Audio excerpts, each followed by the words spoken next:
इस्तकबाल है आपका ब्रेक के बाद। बेंगलुरु के कोल्स पार्क में नेहरू इंग्लिश स्कूल को KPID एक्ट के तहत सीज कर दिया गया है। बताया जा रहा है कि IMA स्कैम घोटाले में स्कूल की भी मिल्कियत आती है और इसलिए इसे सीज किया गया है। यहाँ के तमाम तलबा को दूसरे स्कूल में शिफ्ट किया जाएगा, जिससे उनकी तालीम में कोई परेशानी नहीं आएगी। पे आए थे तो लॉक पड़ा हुआ था, जैसे कि पूछने से टीचर्स भी वहाँ पे बाहर थे, हम लोग को पता नहीं बोल रहे थे। तो हम लोग जाने वाले थे, तभी हमको पता चला कि बोल रहे हैं बुक्स वगैरह कुछ लेके जाइए करके बोले। अच्छा, बुक्स वगैरह क्यों लेके जाना है? तो परमानेंट क्लोज होने वाला है। The legal process is going on the school.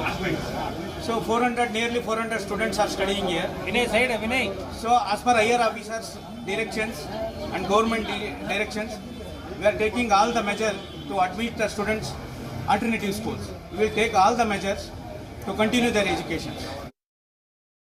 मुझे जो पता चल रहा है कि नोटिस दिया गया था, लेकिन आज जो नोटिस दिया गया है स्कूल को आकर के शायद हम सबको कंसल्ट करके देना ज़रूरी था।